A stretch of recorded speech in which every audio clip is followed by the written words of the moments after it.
Now what? 2 months before my dinner with Jane Fonda, I was giving an early morning speech in front of a few hundred people at a women's event in Los Angeles when my legs started to shake. I shifted my weight back and forth in an attempt to disguise what was happening, but then both of my legs started shaking, and then the shaking turned to trembling. My face got hot, and I felt moisture gathering in both armpits and at the back of my neck. I felt a panic set in that I hadn't experienced before. I looked to find a chair on the stage behind me and sat down for the rest of my speech. I had never had a panic attack before and was loath to admit that was what was happening. As I was walking out of the event after my speech, the organizer came up to me and asked if everything was okay. I had no explanation for what had happened, and I was mortified. Yeah, I'm just getting sick, I told her, avoiding eye contact. I had a slight fever this morning, but I didn't want to cancel, I lied, turning myself into a hero. I couldn't bear the thought of anyone thinking of me as anything less than the confident bulldozer I had become. I was not about to be associated with someone who was unsure of themselves.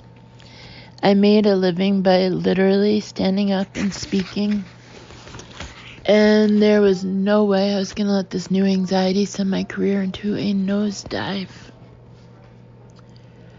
A couple of months later, when I started my Netflix talk show, the leg shaking began happening each night when I would come out to do my monologue. After a few nights of this, I moved my monologue to the desk so that I could sit while reading it. I was terrified because something had shifted and nothing about my Netflix show or how I was feeling seemed right. Everything that had been working for me my whole life was suddenly not working for me anymore. I wasn't grounded, I wasn't confident, and I was second-guessing all of my decisions.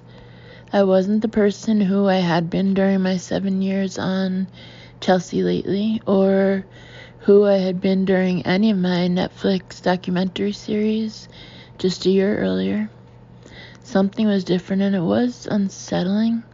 Felt like I was floating around, unsure of where to land, or if I even had the landing capabilities necessary to refocus. That woman I had dreamed of becoming hadn't even been on my mind in recent years. I had lost sight of her, and this great sense of unease had occupied my mind and had taken over. Something was bubbling up inside me, and when I tried to ignore it, the feeling only intensified. With my self-reliability threatened, I knew I had to get help. I hated the idea of therapy, but I hated this loss of confidence even more. I was hoping this would be a problem easily remedied over 3 or 4 one-hour sessions. Instead, I spent the next 2 years in psychotherapy twice a week. At the end of my 2-year stint with my therapist, Dan, I felt like a break was in order. If someone told me I had to go to another 2 years of therapy, or that I had to spend the next 2 years at Mar-a-Lago sharing a bed with Donald Trump, well, I would have chosen therapy, but you get my drift. I was eager to start applying what I had learned in therapy to my everyday life in a practical way without Dan. I had become so wrapped up in myself, and all of this therapy and self-discovery were not helping me disentangle that. Ironically, the act of pursuing a less absorbed perspective very directly conflicts with having to talk about yourself for hours ad infinitum. It is one big loop-de-loop of a no-fun zone. Therapy was exhausting in the sense that every new development or idea led to a period of intense self-awareness, followed by waves of acute self-consciousness coupled with endless self-recrimination. This was an overcorrection on my part, and I needed to stop looking outward and thinking about what people thought of me, or feeling shame at how many people I had offended over the years. I needed to pivot toward thinking about the type of person I wanted to be, rather than obsessing on the history of my behavior.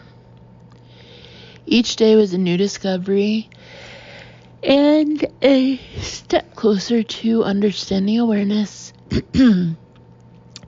and energy and all the scientific things that aren't taken seriously enough by society because they aren't easily measured. I was beginning to feel the benefits of meditation, and when I was giving off good vibes, or when I was frustrated or depleted or giving off low vibes, Jane Fonda had gifted me with her honesty, and I wasn't going to let her down. A teacher friend of mine once described the school year as one of learning, and the summer as the time when you absorb what you learned. There are cycles of planting and cycles of harvesting. I liked this philosophy, and I applied it to therapy.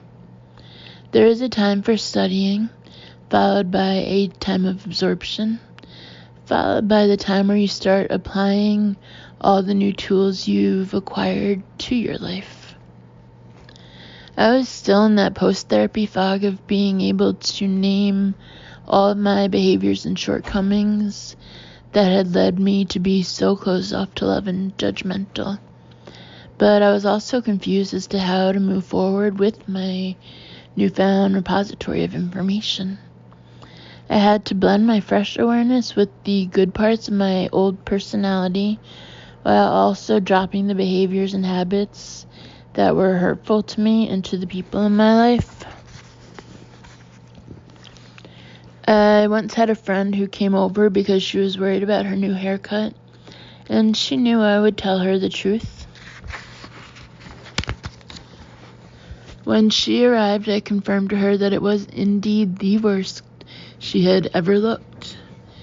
My friend spent that day at my house crying, and after 3 hours, I lost my patience and reprimanded her for caring so much about her hair.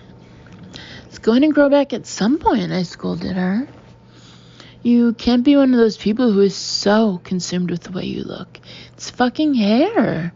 I said this to her as my eyes were swollen and covered in bruises from a CO2, carbon dioxide, laser, which prevented me from going out in public for the following 10 days.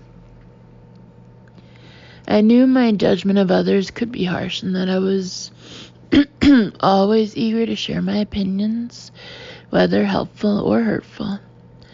My new outlook allowed me to see how unnecessary it was to share every thought or harsh criticism. Therapy is a tricky endeavor. You can be interested in the subject and believe it is working, only to find yourself completely losing your shit over not being able to work the Sonos in your house. It's a lot of 2 steps forward, and just when you think you've graduated, you're taking 2 very large steps back in the direction you thought you were leaving. I kept auditioning new versions of myself to see which ones seemed like the best direction to head in. After discussing with Dan ad nauseum the idea that it wasn't my responsibility to be the life of the party or the most entertaining person at a dinner, I entered into what became a confusing time of course correcting. I found myself at more than one dinner party where I barely said a word. I had stopped inserting myself into other people's problems, and I was learning the power of keeping my opinions to myself. My friends became confused and slightly alarmed. "What's your story? You're not talking at all," my friend Jen asked me privately during a party at another friend's house. "It's not my responsibility to entertain everyone," I told her. "I need to listen instead of talk all the time." "So what, now you have a different personality?" she asked. "I don't know," I told her. I don't know that you can change your personality. I'm trying to change my behavior. Okay, she said, but you're pretty boring tonight. How long is this self-reflection going to take? I mean, you've been in therapy for 2 years. We want Chelsea back. That was the problem. Some of my friends didn't want me to change at all, but I wasn't going to be the same old Chelsea. I wanted to grow and evolve into whatever the newer, better version of me was, while also taking the good parts of old Chelsea with me. It became a burden to have to explain to everyone what I was learning about myself and how I was experimenting with different behaviors, so I just stopped socializing so much and I started hanging out alone. There was a woman I had to find.